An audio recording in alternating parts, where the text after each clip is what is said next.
Top quality और consistent performance के लिए सिर्फ सिल्वर पंप नाम याद रखना।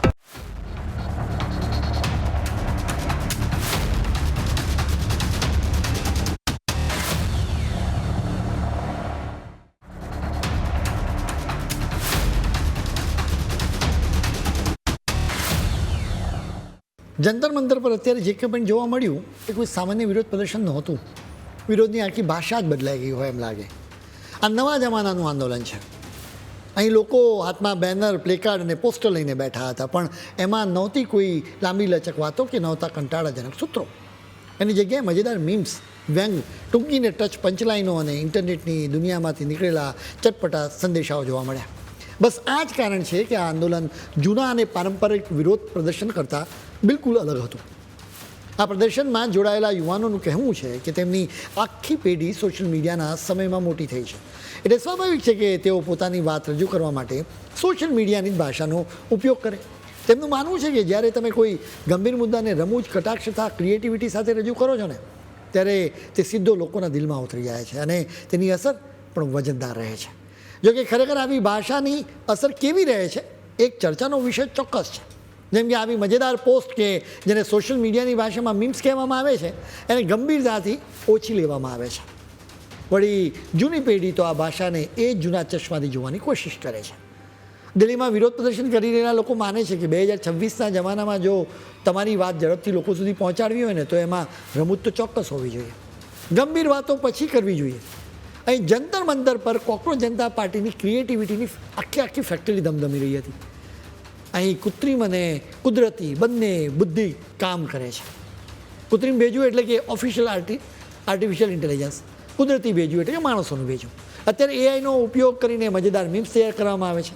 અહીં એ તો માત્ર પ્રોમ્પ્ટ લખવાનું જ હોય છે. માત્ર 1 જ મિનિટમાં મીમ્સ બનીને તૈયાર થઈ જાય છે. જેને પરીક્ષાની સિઝન ચાલતી હોય એમ યુવાનો લેપટોપમાં બિઝી થઈ ગયા છે. ફરક બસ એટલો જ છે કે આ વખતે તેઓ જવાબો તૈયાર કરતા નથી, બલકે સવાલો તૈયાર કરી રહ્યા છે. જોકે એઆઈને કોઈ સ્ક્રિપ્ટ કે મીમ કે પંચલાઈન તરીકે કહેવામાં આવે તો એમાં કૃત્રિમતા જરૂર લાગે. એમાં માણસોનો સ્પર્શ હોતો જ નથી. એટલા માટે જંતર મંતર પર વિરોધ પ્રદર્શન કરી રહેલા લોકોએ વેકેન્સી બહાર કાઢી છે. તેઓ હવે મીમ્સ બનાવવા માટે ગ્રાફિક ડિઝાઇનર શોધી રહ્યા છે. સોશિયલ મીડિયા પર આ ઇમેજ પણ વાયરલ થઈ રહી છે, જેમાં ગાંધીજીની આંખોમાં લોહીના આંસુ દેખાય છે. આ લોકોએ મહાત્મા ગાંધીની તસવીરનો ખૂબ ઉપયોગ કર્યો. હવે તમે આ ઇમેજ જુઓ, પહેલી નજરે તો તમને લાગે કે બેનરમાં નેટફ્લિક્સ અને બ્લિંકિટ લખવામાં આવ્યું છે. ધ્યાનથી વાંચતા ખબર પડે કે એમાં તો પેપર લીકની વાત લખવામાં આવી છે. તમે જ કહો કે બોલિવૂડના તડકા વગર આપણા દેશમાં કોઈ આંદોલન પૂરું થાય ખરું? અહીં પણ એ જ નજારો હતો. જાણીતી ફિલ્મોના ડાયલોગ્સને નવો રંગરૂપ આપીને રાજીનામાની માંગણી સાથે સીધો જોડી દેવાયો. એક ફેમસ ડાયલોગ બદલીને લખાયું કે જલ્દી રેઝિગ્નેશન દે, કલ પનવેલ નિકલના હૈ. એ જ રીતે ફિલ્મ સીન કે પછી એ જ નામને લઈને કટાક્ષ કરવામાં આવ્યો. સૌથી મજેદાર વળાંક તો ત્યારે આવ્યો જ્યારે પોલીસ અને આંદોલનકારીઓ વચ્ચે ભાગદોડનો વિડીયો સોશિયલ મીડિયા પર વાયરલ થયો. લોકોએ એ વિડીયોને સબવે સર્ફર્સ ગેમના સ્ટાઇલમાં એડિટ કરી નાખ્યો, અને એ પણ ગેમિંગ સ્કોર અને કાર્ટૂનિસ્ટ સાઉન્ડ ઇફેક્ટ સાથે. જે ઘટના થોડા કલાકો પહેલાં ધબકારો વધારી દે તેવી હતી, તે વિડીયો એડિટિંગના જાદુથી સોશિયલ મીડિયા પર લોકોને હસાવવાનું સાધન બની ગઈ.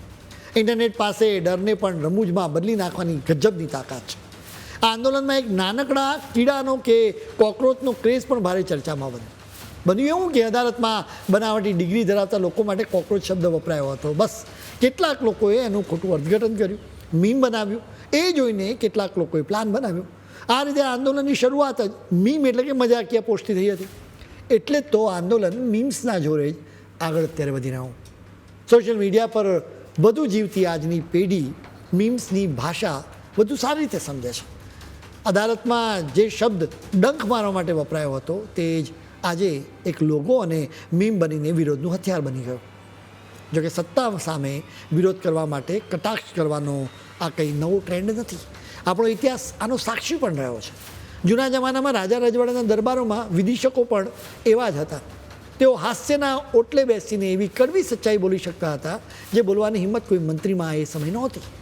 ઇતિહાસમાં જ્યારે જ્યારે કડક નિયંત્રણો આવ્યા ત્યારે કાર્ટૂનિસ્ટો અને નાટ્યકારોએ રમૂજનો સહારો લીધો જ છે, અને એને લઈને જ વાત લોકો સુધી પહોંચાડી. ગુસ્સા પર કાબૂ મેળવવો સરકાર માટે સરળ હોય છે, કારણ કે ગુસ્સો એક સરખો અને ધારણા મુજબનો હોય છે, પણ જે ભીડ હસી રહી હોય તેને સમજવી કે કંટ્રોલ કરવી સૌથી અઘરી બાબત હોય છે. અહીં સૌથી નવી વાત એ છે કે વિરોધ કરવાની સ્પીડ બદલાઈ ગઈ. આજે એટલે કે સવારે 11 વાગે ચાર્ટ પેપર લખાયેલો જોક બપોરે 2 વાગે મીમ ટેમ્પલેટ બની જાય અને સાંજ સુધીમાં તો ઇન્સ્ટાગ્રામ પર વાયરલ થઈ જાય. આ આંદોલન ફક્ત જંતર મંતરના મેદાન પૂરતું સીમિત નહોતું રહ્યું, પરંતુ અહીંથી સેંકડો કિલોમીટર દૂર બેઠેલા લોકોના મોબાઈલ સ્ક્રીન અને સોશિયલ મીડિયાની કોમેન્ટ્સમાં પણ ખૂબ જ ધમધમ્યું. હવે આખું આંદોલન સોશિયલ મીડિયા પર વાયરલ થયું તો એની પાછળ પણ એક કારણ છે. કોકરોચ જનતા પાર્ટી અભિજીત દીપકે ચલાવી રહ્યો છે. તેની સોશિયલ મીડિયા પર પ્રચાર કરવાની ફાવટ રહી. તે આ પહેલાં આમ આદમી પાર્ટીના નેશનલ સોશિયલ મીડિયા કોર્ડિનેશનના ઇન્ચાર્જ તરીકે પણ કામ કરતો હતો.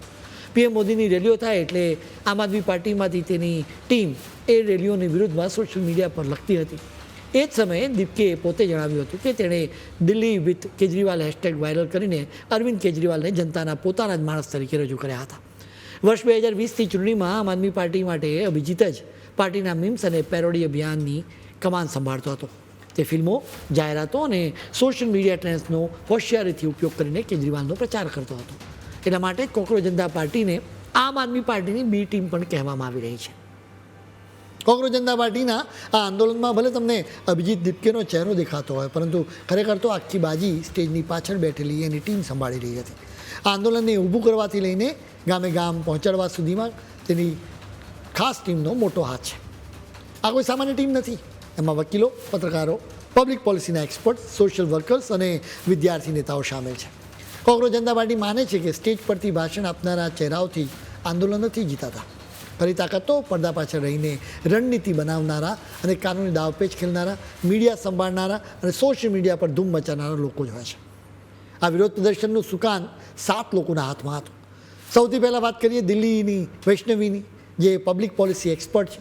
એટલે કે તે સરકારની નીતિઓ, કાયદાઓ અને યોજનાઓ કેવી રીતે બને છે અને તેની સામાન્ય જનતા પર શું અસર પડે છે તેની ઊંડી સમજ ધરાવે છે. કેન્દ્ર અને રાજ્ય સરકારો સિવાય રિસર્ચ ઇન્સ્ટિટ્યૂટમાં 5 વર્ષ સુધી તેણે કામ કરવાનો અનુભવ પણ વૈષ્ણવીનો રહ્યો છે. અત્યારે આ સંગઠનની તે મુખ્ય પ્રવક્તા છે.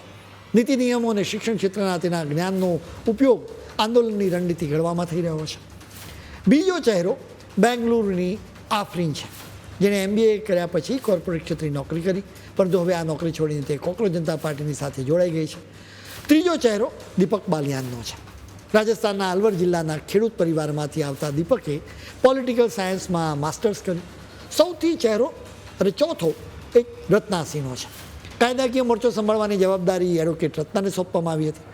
તે પત્રકારત્વ અને વકીલાત બંનેનો અનુભવ ધરાવે છે. સ્કોર અને બાર એન્ડ બેન્ચ જેવા કાનૂની મીડિયા કંપનીઓમાં પત્રકાર તરીકે તેણે કામ કર્યા પછી હાઈકોર્ટમાં પ્રેક્ટિસ શરૂ કરી હતી. અત્યારે તે કોકરોચ જનતા પાર્ટીમાં છે. પાંચમો ચહેરો આશુતોષ રાંકાનો છે. તેણે IIT કાનપુરથી બીટેક અને લંડન સ્કૂલ ઓફ ઇકોનોમિક્સથી માસ્ટર કર્યું. તે લંડનમાં મેકિન્સ જેવી વૈશ્વિક કંપનીઓમાં નોકરી કરતો હતો. છઠ્ઠો ચહેરો સૌરવ દાસ છે. તે સ્વતંત્ર ઇન્વેસ્ટિગેટિવ પત્રકાર રહી ચૂક્યો છે. તે મુખ્ય પ્રવક્તા તરીકે મીડિયા સાથે સંવાદ સાધીને આંદોલનની વાત રજૂ કરે છે. સાતમો ચહેરો સિદ્ધાંત છે. આજના ડિજિટલ યુગમાં સોશિયલ મીડિયાનો મોરચો સિદ્ધાંત નામના વિદ્યાર્થીએ સંભાળ્યો છે. તે પડદા પાછળ રહીને કોકરોચ જનતા પાર્ટીની વાતને સોશિયલ મીડિયા પર ટ્રેન્ડ કરાવીને લાખો લોકો સુધી પહોંચાડી રહ્યો છે. એક મીમથી શરૂઆત થઈ હતી. સોશિયલ મીડિયા પર કોકરોચ જનતા પાર્ટી બની અને આખરે ગ્રાઉન્ડ પર આંદોલન કરવામાં આવ્યું અને વાત શિક્ષણ મંત્રી એવા ધર્મેન્દ્ર પ્રધાનના રાજીનામા સુધી પહોંચી. હવે આપણે આશા રાખીએ કે આ આખી વાત પર હવે ફૂલ સ્ટોપ મુકાઈ જાય. હવે વાત આગળ ન વધવી જોઈએ.